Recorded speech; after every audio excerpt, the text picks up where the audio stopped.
Hello, everyone. Welcome to Modern Sales Pros, the art of forecasting, one of the most important tools, skills for any sales leader out there.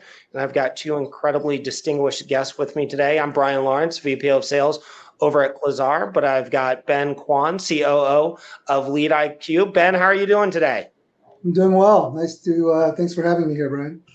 Of course. And Ben, can you tell a little bit about your background and about Lead IQ?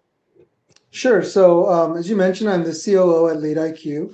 Lead IQ is the leading pipeline generation platform. I've been with Lead IQ for about the past 3 years, overseeing all the go-to-market functions.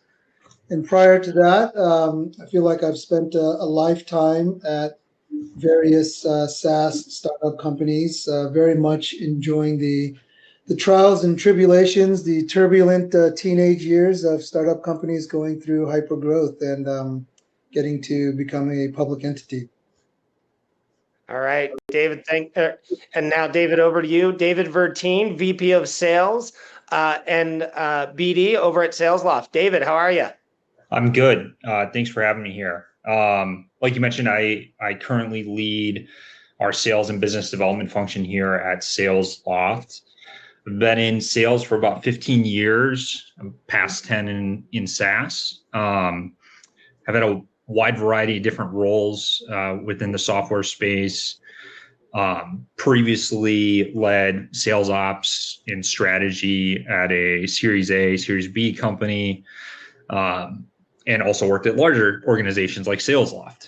But excited to speak about the topic here of forecasting, how important it is. And then a refresher for everybody who doesn't know SalesLoft. We're leading provider of a revenue orchestration platform. And, our goal is to drive more durable revenue growth for our customers. And yeah. Beautiful. Well, gentlemen, thank you for joining me today.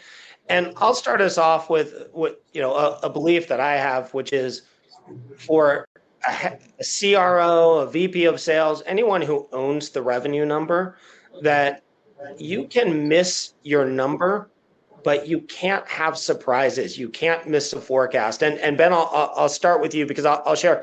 When I was at HelloSign, which is now owned by Dropbox, my COO was Whitney Bauk, and she and I had this just great, amazing relationship. And from the day she joined, one of the deals we had was like, hey, there are never going to be any surprises. And so I always, early in the quarter, I would signal to her, yep, here's the number. I'm feeling really great about this, and I think we have upside. Or conversely, yeah, it's going to be tight this quarter. Or even, hey, this is going to be really, really hard to hit. We need to look at the forecast. We need to think about how we're going to share this with the CEO, how we're going to share this with the board. And so forecasting. Ben, like you've been on both sides of it. Tell me a little how you think about forecasting, why it's so important, and just what goes into your thought process behind it. Sure. I think like you, I had the opportunity to work with some great senior leaders in my career, and I too was kind of mentored and taught that look, there's no rep, there's no sales leader, there's no CRO, there's no company that's ever going to not miss a number at some point in time. That's not the cardinal sin, right? The cardinal sin is when you're surprised by missing that number. And so, I think in my career and at the various companies I've been at, we've very much instilled, even down at a cultural level, the fact that you're going to miss your number at some point. Of course, no one wants to miss their number, but the real sin is when you're surprised, right, at missing your number. So we've done a lot of different tips and tricks and tactics to really drive forecast accuracy, plus or minus 10%, ideally even plus or minus 5%, at the rep level all the way up to the company level. And, one thing that I've learned at, having spent a lot of time at companies that were going through that hyper growth phase of B, C, D, E rounds, and then eventually entering the public markets is there was a noticeable, a tangible shift in focus from the senior leadership team on predictability of revenue, even more so as we entered into and became a public entity and had to address, the external market, a hyper focus on predictability, and that what I've noticed and what I've seen, what I've experienced is that kind of shift in focus from, hey, it's no longer just performance. There's actually increasing focus and attention on predictability. Yeah. And David, from your end, I know you've seen different segments and, to Ben's point around predictability, you think about it differently in like maybe an enterprise segment versus an SMB and what goes into that. What have you seen, and share a little of your perspective on that of like, it's not just one monolithic forecast, that they're different components. Can you maybe share a little of what you've seen and how you think about that across segments? Yeah, I think, if there's one thing that's similar between the segments, it's definitely going to be the fundamentals of, hey, how are we moving things through pipeline stages? Is there really clear and objective criteria as we're moving things through? But when it comes to, our forecast between, let's say, a commercial or mid-market or enterprise business unit, your enterprise business your forecast should be made up of almost entirely committed deals, versus, a commercial business unit, for instance, we have 1,500 opportunities in the pipeline for our commercial business at SalesLoft right now. And I don't know if there's a way for us to commit every single deal as a part of those forecasts based on, hey, what's the average time to close in some of those commercial deals.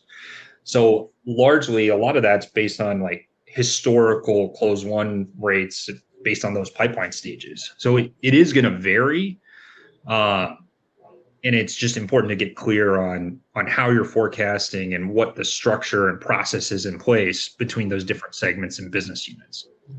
Yeah. So if I could play that back. So David, you're saying on the enterprise side, you're looking at the deal level that, Coca-Cola, this deal is coming in. We've gone through our MEDIC checklist. We've got buy-in. We've understood economic buyer. We know who's signing the paper. We're greenlit on legal. We've got that. This deal falls into that column. On the SMB side, on the more transactional, more rapid, you're looking at more like, hey, do we have 3x? Do we have 5x of pipeline coverage? What's in what segment? And doing some predictability based on past behaviors and things like that. Is that kind of essentially? Yeah, exactly. 100% right. And how do you think about, and I'll just maybe David, you go first and then over to you, Ben, in terms of like defining what pipeline forecast means and like what the different segments are, and then the tooling that we've seen. Would love to hear a little of like what you're doing today. And, Ben, especially, I think you and I have seen it many things over the years and how that's evolved. But David, maybe start with you just around forecast methodology and how you start to tighten that up and have these categories. And so everyone's kind of operating off the same, and then maybe talk about the tooling. Yeah. So I think, forecasting methodologies, there's a few different ones. Obviously there's, historical, pipeline, opportunity stage forecasting. A lot of times, sales organizations are using a combination of all of those methodologies. And there's also a big part of using, sales rep intuition in terms of what they're forecasting there as well. But, when you talk about the tooling, things like that, when I was leading sales strategy and ops, how we would forecast is, hey, we've got Excel spreadsheets, and the sales rep is committing deals to their sales manager. The sales manager is forecasting that to their second line leader, and that's going up to the CRO. And we would have a forecasting Excel spreadsheet that would show the forecast. We'd have a separate spreadsheet that would show the deals involved in that forecast. Now, I'd say, things have changed. We have technology available to all of us that we can utilize to have more accurate forecasting, where working at Sales Loft, I think the benefit is we have a tool where you can do forecasting and submit forecasting, and we can see, hey, here's what our first line leader is submitting for their forecast, second line leader in the roll up. But we can also see, hey, here's the committed deals associated with that. And we're in those forecast calls. Our CRO Mark can dive into, hey, your example, Coca-Cola. Why is Coca-Cola going to close? This is a committed deal here, and I don't necessarily see a catalyst for change at Coca-Cola. Yeah. And then Ben, how about from your standpoint, where a lot of these things roll up to you and you're looking at it, and I know you've done Excel spreadsheets in your day, and now you've got these tools, and how do you still validate the health of the pipeline with these tools? What is art and what is science, and how do you think about that and have that next level of rigor? How do you think about that?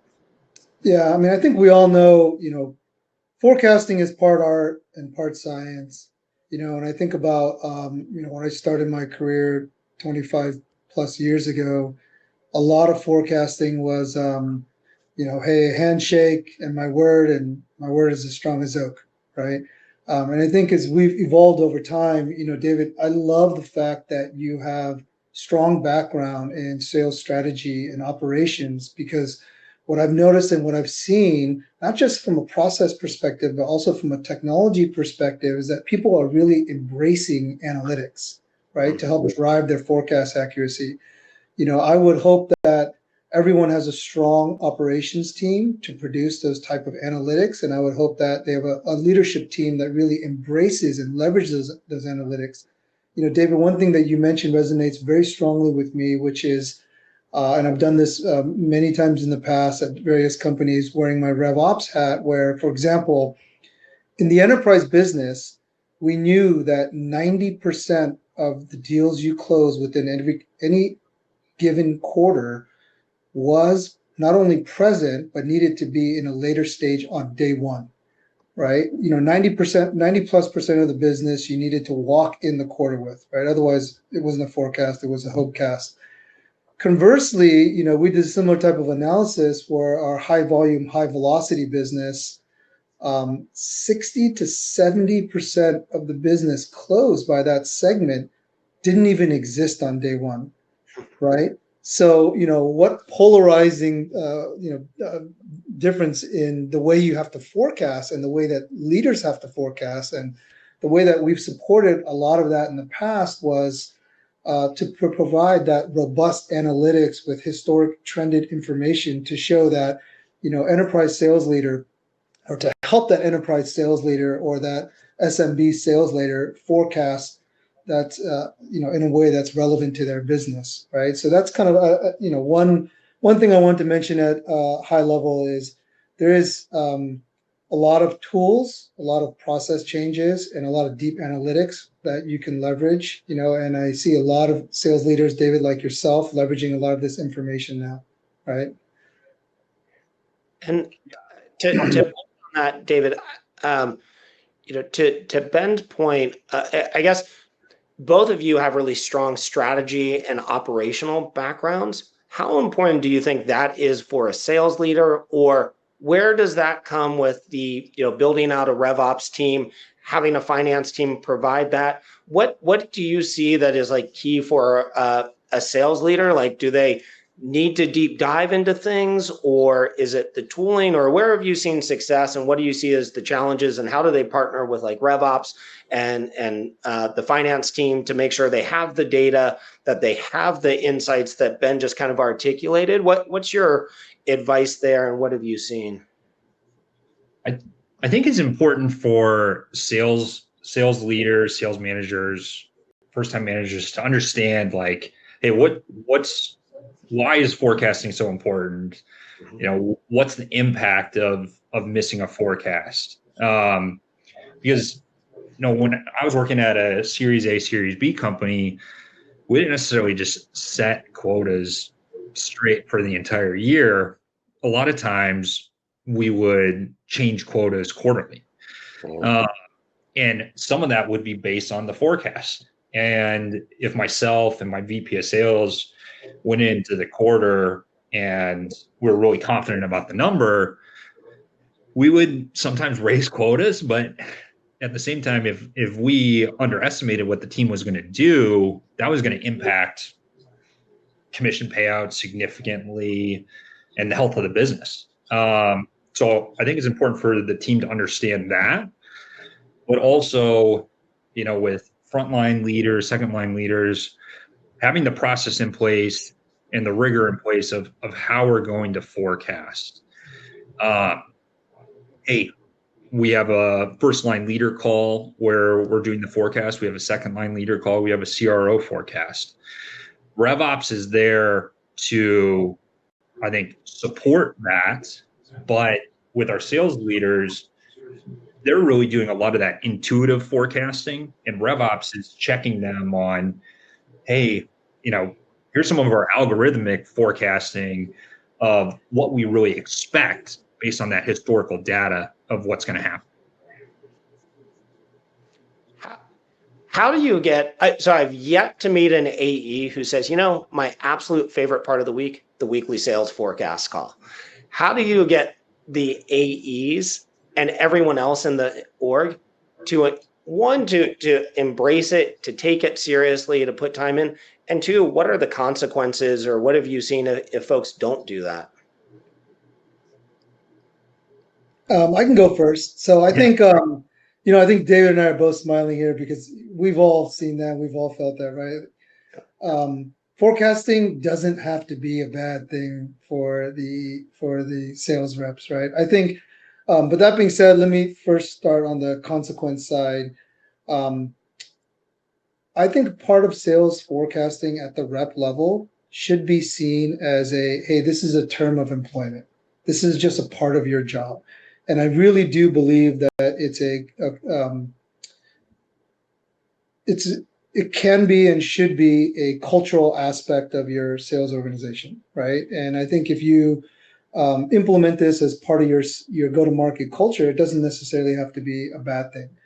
I've been fortunate to work with a lot of great sales executives, a lot of CROs that I've worked for, partnered with in the past. And there's two things that I think I've seen as a pattern with a lot of these, CROs and sales executives that I have a lot of admiration for. One is they really embrace the RevOps function and the RevOps leader as an advisor, as somewhat of a consigliere, right? And of course, I have a bias, having spent a lot of my career on the RevOps side. But the ones that I've partnered very closely with and, that I've seen have had a lot of success, really embrace that rigor, that structure, that discipline, the deep analytics that the operations function can provide.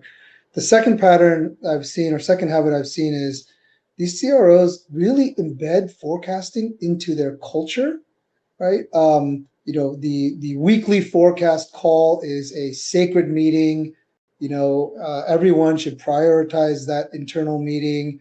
Attendance for that cohort of people who attend there is mandatory. Of course, things come up, but I've really seen it embedded as part of a big cultural aspect. And that forecast call is not just, oftentimes, especially in the first half of my career, I've witnessed a lot of forecast calls that were deal beatdowns, right? Yeah. No one likes that. And I think that created a bad environment.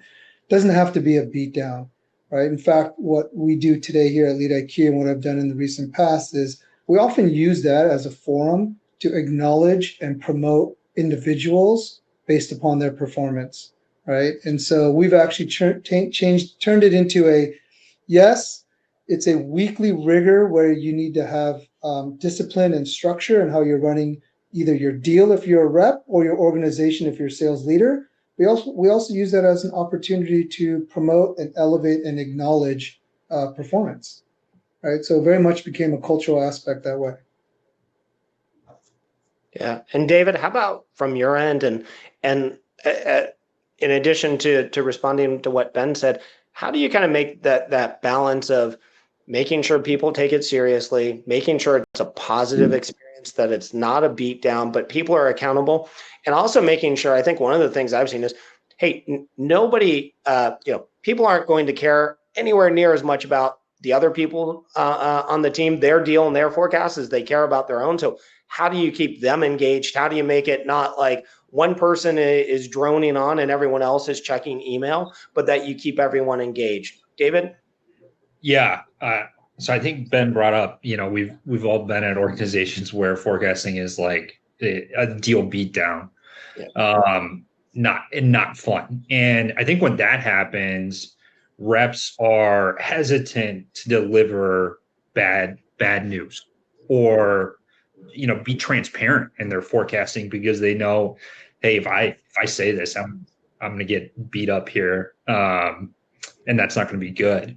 So I think starts with the culture, which Ben touched on, is you have to be okay delivering bad news when that's going to happen, because that comes with, hey, there's not going to be surprises if we're okay and comfortable with sharing that bad news. But also, forecasting, we all need to be comfortable in sharing feedback as a part of that forecast. All need to be comfortable in asking questions as a part of that. So when it comes to like, hey, reps checking emails when they're not the ones delivering their forecasting, I think it starts with getting the reps involved in asking those questions of, hey, Joe, you mentioned that you're committing this deal. I guess I was working this industry over here. What's the catalyst for change that you're seeing within this organization? So getting people comfortable in talking strategy, but also, sharing tips and tricks and challenges that they've had in forecasting in the past. Well, one of my favorite things to do there, and I'd love to hear what other techniques you've used, but I will sometimes have, Sally is reporting out her deal, and I'll say, Jennifer, are we going to commit this deal or not? Are you comfortable committing? Like, I ask someone else whether or not they're going to let them and let them, and how deeply do they want to dig in, and are they going to put their name to it? And I've had in the past, I've had reps run my forecast meetings to give them a chance to step up and do it and say, hey, how can we do it better? And frankly, I know it's hard to believe, but people get tired of my voice. Let's hear a new voice. Let's mix it up. So Ben, there's some other things you've done to kind of keep it progressing the way David described? I can't imagine anyone ever getting tired of your voice, but but no, I hear you, right? Because you don't want to be the person just sitting there talking the whole time. And I have leveraged that, right, where I would call on people randomly throughout a call. Right now I'm kind of COO and CRO of our organization. I have first line leaders who are deep into the weeds with their AEs on their specific book of business and the sales campaigns they're running. But I love calling out, and oftentimes I'll call out and say, hey Sally, given John's what John just mentioned, do you have any ideas for him on how to help get past this objection, right? And I like calling people like that. And I noticed that I think what we've done, at least here at Lead IQ, is, are there repercussions if a deal is going sideways? Of course, no one wants a deal going sideways, but did you create an environment where people feel comfortable and open, bringing it to the table, right? And did you create an environment where people are not only bringing it to the table, but then they're asking for help within the group? I think that's a great environment to create during these type of forecast calls. I think everyone in a leadership position has more technology than ever before to not only inspect, but to help your sellers, right? And so this concept, we all started our career, we're all doing forecasting on spreadsheets. You didn't have much visibility. You come to the forecast call, and that's where you would first hear about something or learn about something, right? We've all moved away from spreadsheets. We've probably all moved away. I hope we've all moved away from the Salesforce forecast module that we used, many, many moons ago, and we're all on something, right? In fact, I used Aviso back in the day, which was my first foray into leveraging a little bit of AI into your forecasting process. I've used Clary. Now I'm on Gong Engage. But but we have so much technology available to us to get insight into what's happening with your sales campaigns. And hopefully we're leveraging that to help our sellers, right? And so that's the environment that I've tried to create is, hey, look, don't hide something. Don't feel like you can't bring it to the table. Bring it to the table. Yeah, it's not always pleasant and no one wants their deal going sideways, but bring it to the table and let's try to leverage the extended team and see if there's anything that we can do to help. Yeah. And David, I'll share. So, a couple of my mantras are one, never lose alone. That, hey, winning is a team sport. Let's celebrate that. And that's part of what we asked during the forecast calls of who else do we have involved?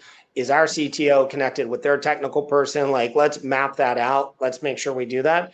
But I'll tell you the flip side, which is the number of times in my career where I've had a rep who has had an issue where suddenly I haven't been involved. They haven't really connected me. And then they come to me like 3 days before the end of the quarter and they say, hey, so-and-so, I haven't heard back from the CRO in 5 weeks. Can you lob a call in? And I'm always like, sure, I'm going to do that. But like, I don't have any connection. I don't have anything to leverage. I don't have a relationship that I can utilize in this. And so now it's too late. And my success rate is like incredibly low because Ben, I'll tell you, those people don't seem to like my voice either. They don't get back to me when we're that late in it. But, David, what have you seen there? Or how do you think about that? And how do you structure that with your team? Yeah, I think there's a few things. So at SalesLoft, we actually implemented kind of like an executive sponsorship committee. So we have 100 either customers or prospects, like our top 100 that we have said like, hey, we need an ELT and an SLT member involved in this. And whether they're customer or prospect, and we're going to meet with the broader sales organization that's supporting that account on a monthly basis to get a brief on like, hey, how are we prospecting into this account? How are the conversations going with this department? Should I be having a conversation with this leader over here?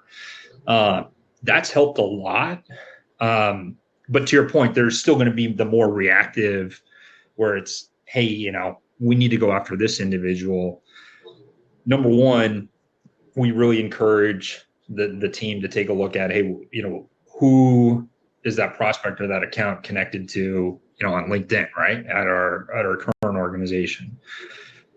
But two, the AEs, when they're looping in an executive and they're asking them to reach out or attend a meeting, like they're typically expected to give a briefing to that executive on what's going on at that account before they're just saying, hey, go give this guy a call or I need you to show up to this meeting, so that we can ensure we're all prepared and we're successful when leveraging other members of the organization to reach out. Yeah.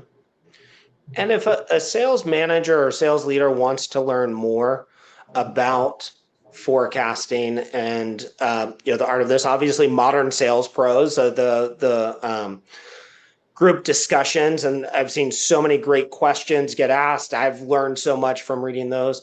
I'll tell you one of the people for me who, Mike Weinberg, who has written Sales Management Simplified and a bunch of other books, and he has a podcast, and I listen to a lot of his stuff. And I find, what I like about what he does is it's not very much that's revolutionary, but it's just kind of a return to the basics. And I think sometimes we can get caught up in all the tech and, kind of be dazzled by that without focusing on fundamentals. And, Ben, your point of, hey, we should probably have moved away from our Salesforce forecast and the Excel sheet. I'm going to confess here to you right now, I do still have my whiteboard that has my top 10 deals for the quarter. I like the visual. I like to make the check mark. I like to see that. So I still have that, but that's not how I run the business. That's kind of an ancillary thing.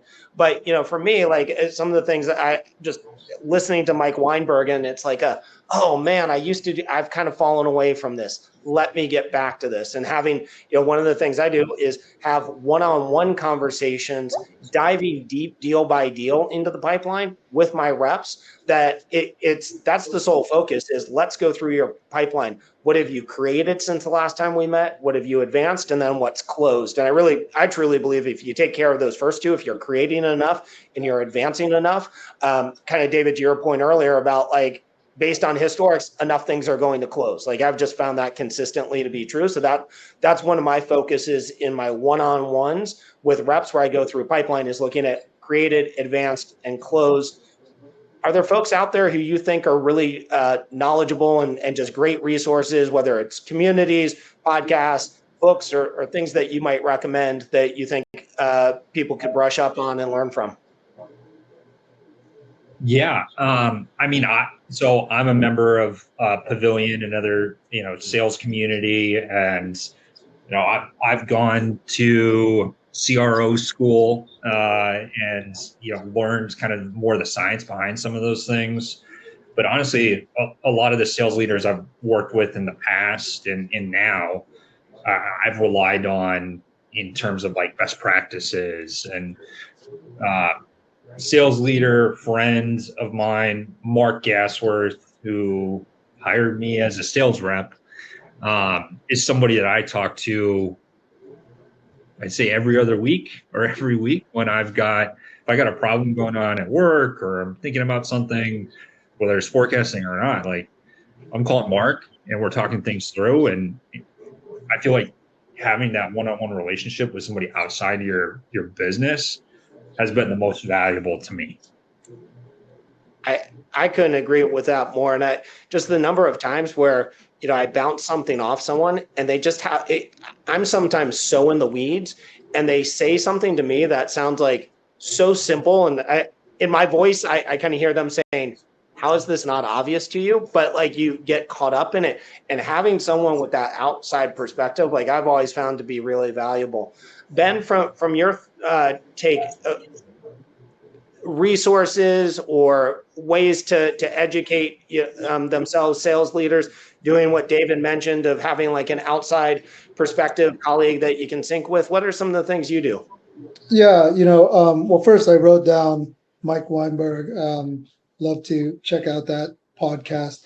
I think a couple things. I think first, we probably all had various sales leaders, sales executives that we've admired and that have mentored us in our career. And I do my best to continue to maintain those relationships. And David, like you, I'll constantly ping people. Ironically, my son is just starting his career and he's kind of in the sales and operations arena as much as he told me he never wanted to do what I do while he was growing up. But I actually find myself telling him, because he's actually calling me quite a bit these days, asking for advice on various topics. And one of the things I've encouraged him to do, which wasn't really available for me when I started my career, was a lot of these communities, right? I mean, that's a big part of the reason why I like to attend and participate in things that MSP hosts, because a lot of these communities allow me to meet people like, Brian, yourself, and David, right? And then that's one of the things that I think is available to all of us today that wasn't necessarily, available to us earlier in our career. So I think in addition to continuing to maintain your relationships and obviously tap into the people that you've had the opportunity to work with in the past, there are so many different communities available to us now across a lot of different disciplines within go-to-market. Yeah, great advice. And on the flip side, what are some warning signs and some things that you would advise sales leaders against falling for, or some traps to look out for? I'll share one of mine, which is I have a rule that especially in the last month of the quarter, I don't let reps drop their forecast. Once we've gotten into the last month of the quarter, like, hey, you can raise it, but like we're locked in. And if there's going to be a shortfall, you're falling short on yours. I'm looking to the rest of the team, and frankly, it's apparent like, hey, so-and-so is falling short. Do we have somewhere else where we can make this up? I need to calculate that. But, for someone like, what I don't want to see is someone all quarter say to me, hey, I'm coming in at 600K for the quarter, I'm 600K for the quarter, I'm 600K, and then go, oh yeah, actually I'm only going to be 200. Let me drop my forecast. And so that's one of the things I've had is that you can bump the forecast up. And I'm also going to, if you give me a forecast early in the quarter, like David, to your point of, you give me a 500K forecast and I look at your pipe and it's 250K, I'm pushing back and I'm challenging early on of like, well, I only see 50% coverage. Typically we want 3X of coverage. How do you plan to make that up? And digging in there. So those are two of my things, is not dropping the forecast at the last minute, and two, just making sure I challenge forecast early to make sure it seems reasonable and how are they going to reach it. What are some of the, David, maybe some of the tips or warnings that you would pass along to sales leaders? I think the biggest warning is in the last month of a quarter, a lot of times pipeline development falls off because everyone is focused on hitting that forecast and ensuring that we close those specific deals. And a lot of times, long tail impact to forecasting is, hey, we stop focusing on doing outreach to prospects because we just need to close those deals. That can have significant consequences when that happens.